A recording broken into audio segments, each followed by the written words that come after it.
Pessoal, vou fazer aqui para vocês brevemente uns comentários sobre o estudo dirigido, que acho que muitos de vocês vão dar uma revisão final aí na apostila no final de semana.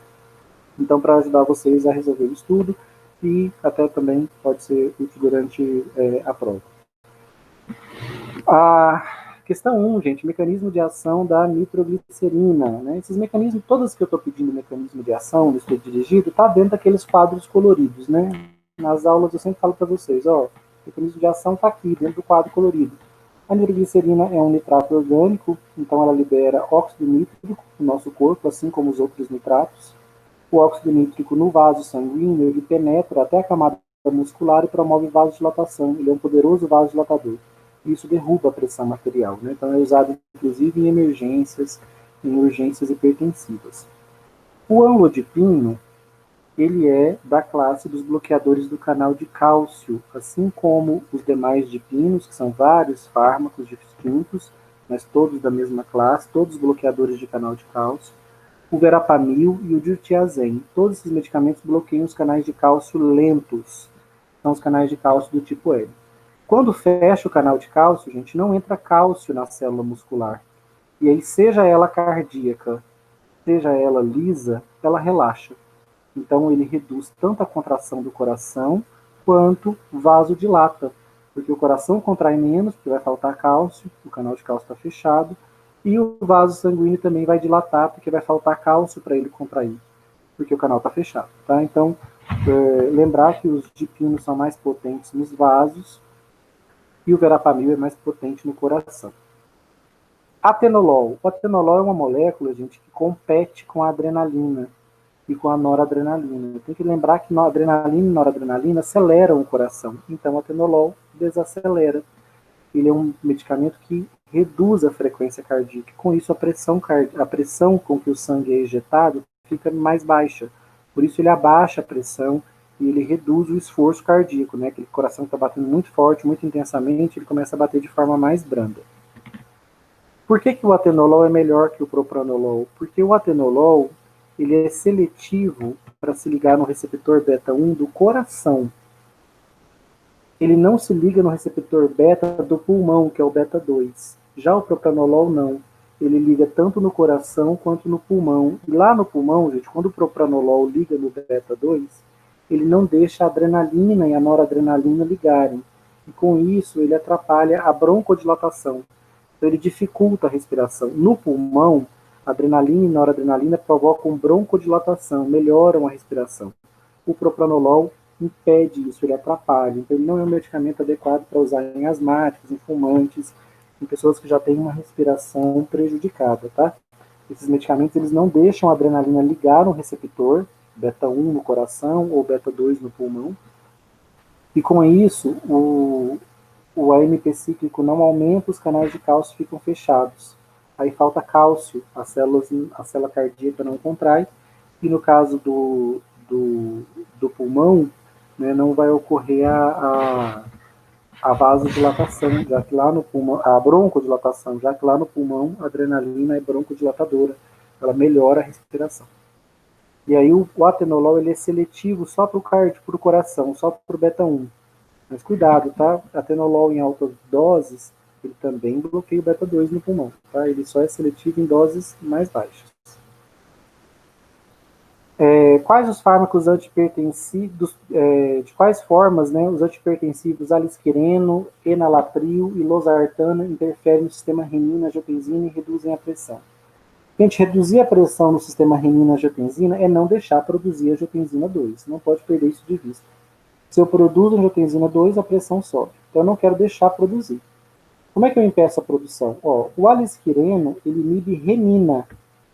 Ele não deixa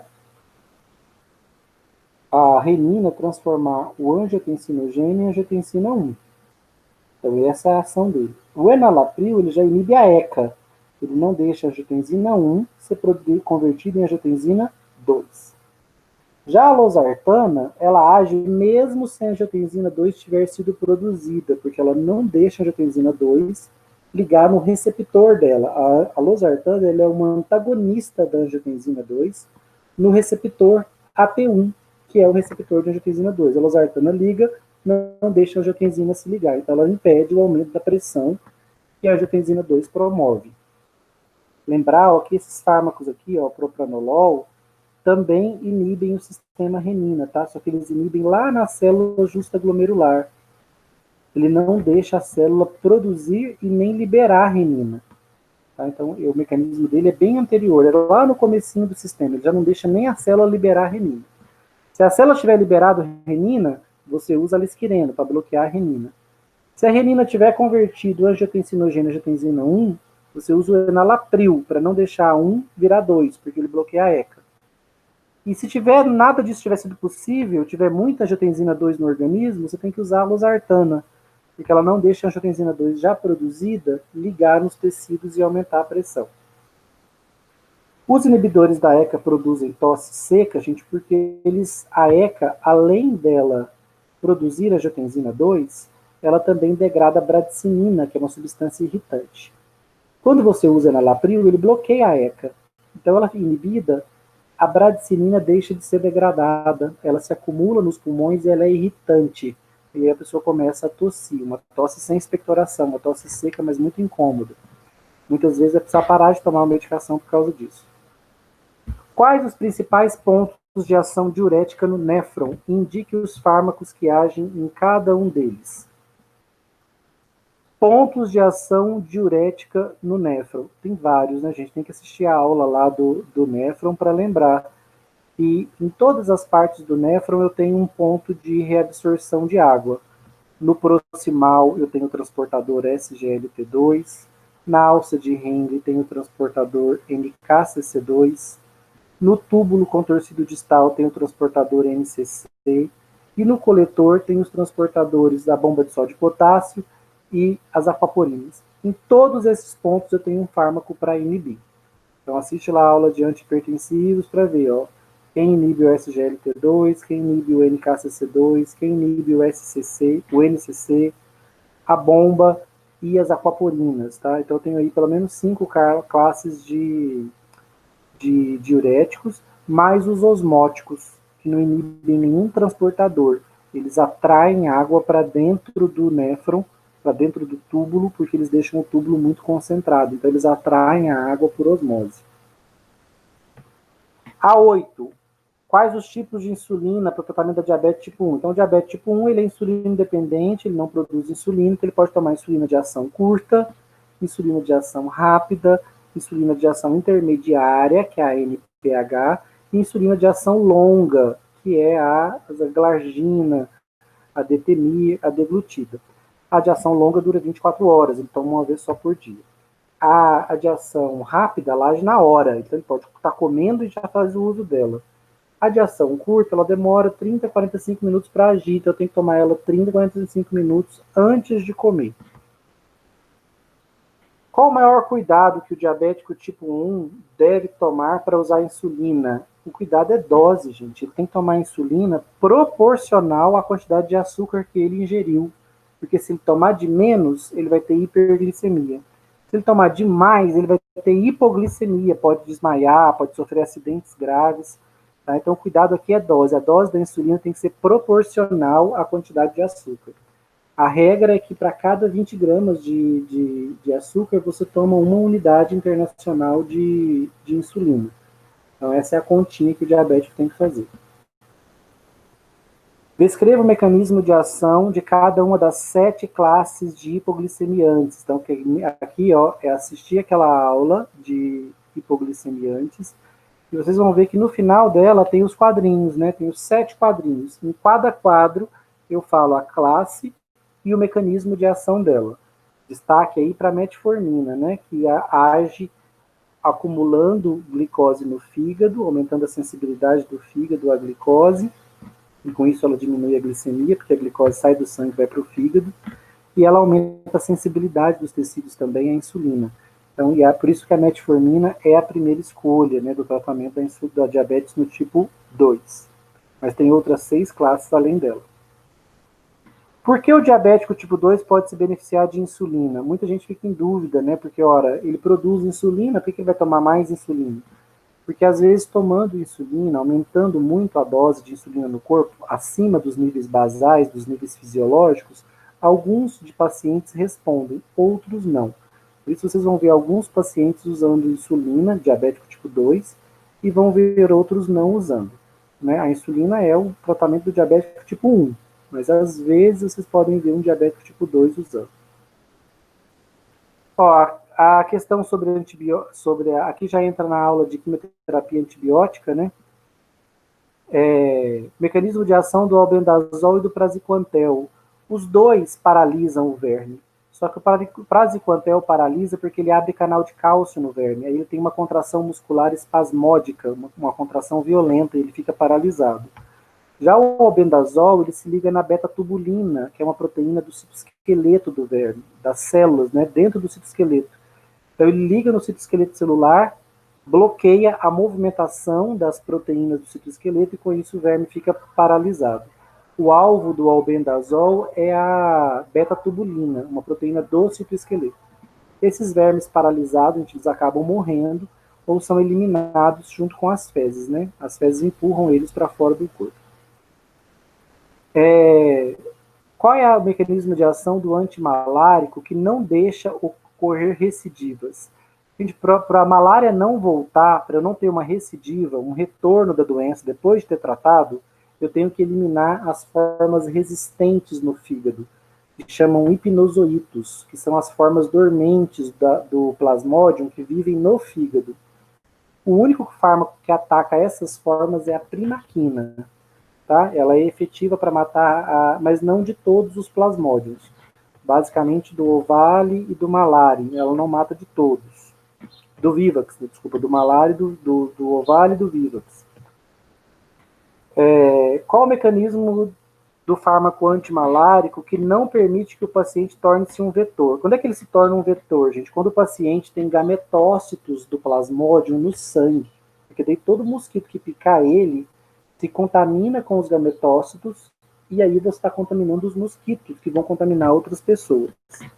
Praticamente todos os antimaláricos são efetivos contra gametócitos. É olhar aquele quadro lá, aquela tabela que a gente tem, todos que tiverem ação contra o gametócito, tiver um positivo lá, um mais, ou seja, mata gametócito, todos eles são efetivos para impedir que a gente contamine insetos.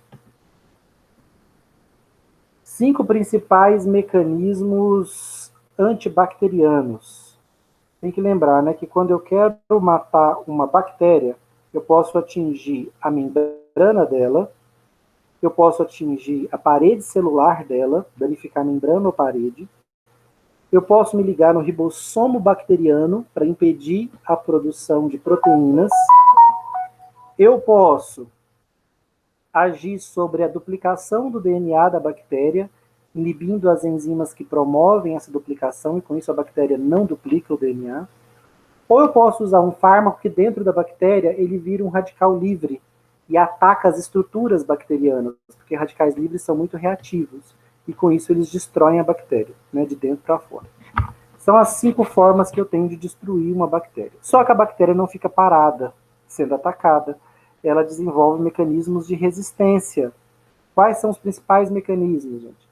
A bactéria deixa de produzir as proteínas da membrana por onde o fármaco penetra. Ela para de produzir, ela reduz a sua permeabilidade ao fármaco. Ela pode ativar bombas de efluxo, que pegam o fármaco de dentro do citoplasma e joga para fora. Ela pode mudar o alvo, ela deixa de produzir a proteína ou o ribossomo que ela produzia antes e começa a produzir um novo. Assim, o fármaco que se ligava naquela proteína, naquele ribossomo, já não consegue mais se ligar no novo. Ele só conseguia se ligar no antigo, então ela fica insensível ao fármaco. Ela é capaz de desenvolver enzimas como as beta-lactamases que destroem a molécula do fármaco. As beta-lactamases especificamente atacam o anel beta-lactâmico do fármaco. E por fim os biofilmes, né, que são comunidades de bactérias que se formam sobre superfícies sólidas, como catéteres, como tubos, né, de intubação. Ali em cima, várias bactérias se depositam e elas secretam um gel em volta delas, uma matriz repleta de proteínas, de açúcares, e essa matriz protege elas dos medicamentos. Então, um biofilme pode impedir que qualquer medicamento atinja as bactérias que estão protegidas ali dentro daquela capa, daquela membrana que elas criam em torno delas. Sobre os antifúngicos, eu tenho 3 mecanismos antifúngicos principais. Impedir a produção de glicanos, que formam a parede do fungo. Quem faz isso são as equinocandinas, como a caspofungina, e com isso a parede do fungo fica desestruturada, o fungo morre. Eu posso criar poros na membrana do fungo, e aí ele morre por desequilíbrio eletrolítico. Quem faz isso é a anfotericina B e a anistatina, que são 2 polienos. E eu posso atrapalhar a produção da membrana do fungo, impedindo que ele produza o ergosterol, que é um esteroide da membrana do fungo. Igual a gente tem colesterol na nossa membrana, o fungo tem ergosterol na membrana dele. E aí a gente pode impedir a produção desse esteroide usando azóis, como fluconazol, voriconazol, miconazol. Né? Como eles impedem a produção da membrana do fungo, o fungo para de crescer. Então eles são fungistáticos, né? Bloqueiam o crescimento do fungo. E por isso eu preciso de tratar mais tempo. Eu preciso contar com o meu sistema imunológico para terminar de eliminar o fungo, porque esses fármacos só fazem o fungo parar de crescer. Por que aqui tem tão poucos antifúngicos, gente? Só 3 classes de antifúngicos. Porque a célula fúngica é uma célula eucariótica. E aí, é difícil achar um alvo nela que não tenha na nossa célula, que também é eucariótica. São células parecidas. É muito mais fácil atingir a célula de bactéria, por exemplo, que é uma célula procariótica, que tem estruturas muito diferentes da nossa célula. Quais as formas de impedir que um vírus infecte uma célula? Está lá naquela figura, né, gente? Aquela figura é ótima. Ela mostra todas as formas. Eu posso impedir que o vírus se ligue na célula, posso impedir que ele entre na célula. Uma vez dentro da célula, eu posso tentar impedir que ele se multiplique usando as próprias proteínas da célula. E por fim, se ele tivesse multiplicado, eu posso impedir que ele abandone a célula para infectar outras. Então, eu posso agir em várias etapas do ciclo do vírus. Infelizmente, né, para o coronavírus, está causando toda essa catástrofe aí no mundo, a gente não tem um fármaco que consegue atacá-lo. É muito comum, tá? Doenças virais sem cura. Os vírus são dificílimos de serem atingidos por medicamentos. Por isso que quando surge um medicamento novo, as pessoas ficam esperançosas, a gente tende a não acreditar, tem que esperar o estudo clínico, porque vírus é difícil de matar. Tem muitos vírus que estão na natureza há muitos anos e até hoje nós não temos cura para eles. Né? O HIV já está há mais de 60 anos na sociedade, o ebola, aqui no Brasil nós temos a dengue. São medicamentos, são vírus por os quais a gente ainda não tem cura. A zika, é muito difícil tratar vírus com medicamentos, tá, gente? Então a esperança de um medicamento para curar um vírus é sempre uma esperança menor. É mais fácil a gente ter uma vacina do que um medicamento mesmo, uma molécula que bloqueia a proliferação do vírus. A gente tem que contar com o vírus, a gente tem que contar mais com o nosso sistema imunológico, tá? A nossa grande esperança é que o nosso sistema imunológico elimine os vírus, porque os medicamentos antivirais são muito pouco efetivos. Quimioterapia antineoplásica é tão tóxica por quê, gente? Porque o alvo dela é uma célula nossa. Ela quer destruir uma célula nossa que enlouqueceu, né, que sofreu transformação maligna e está se dividindo sem parar. Então, o alvo dela é a divisão celular. Só que o problema é que ela para a divisão celular na célula tumoral, mas ela também para nas nossas células boas. E nós temos vários tecidos que se dividem rápido. Nós temos tecidos como, por exemplo, o sanguíneo, o sistema imunológico, o tecido hematopoético, né, que é o que produz células sanguíneas, o imunológico, a pele. Esses tecidos se dividem muito. Os fármacos antineoplásicos param a divisão celular no tumor, mas também param nesses tecidos, que sofrem muito com a quimioterapia. Aquele aspecto que a gente vê tão debilitado no paciente em quimioterapia, muita gente acredita ser devido à doença, mas ele é devido à medicação, de tão tóxica que é.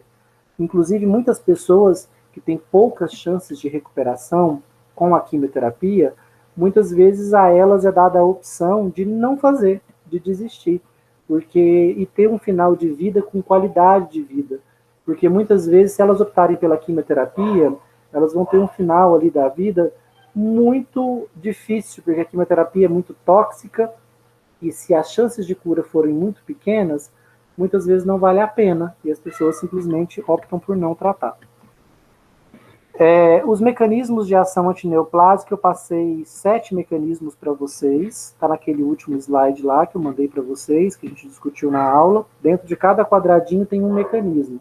Eu vou dividir eles em 3, né, mais importantes. Impedir a mitose, danificar o DNA, eu posso metilar, oxidar ou alquilar o DNA, e por fim eu posso impedir que ele se duplique. Aí eu posso usar inibidor de topoisomerase, inibidor de DNA polimerase ou antimetabólitos, que não deixa produzir as bases nitrogenadas. Então eu posso ter esses 3 grandes grupos, né? Antimitótico, danificadores do DNA e medicamentos que impedem a duplicação do DNA. São os 7 que estão lá no finalzinho da nossa aula, e os mecanismos já estão descritos lá dentro dos quadrados coloridos, cada um descrevendo um.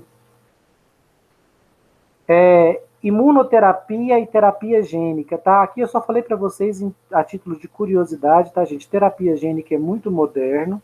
Eu uso os próprios linfócitos do indivíduo modificados em laboratório para atacar as células do paciente. Então eu tiro o linfócito dele, modifico em laboratório e devolvo para ele um linfócito transgênico para atacar o câncer.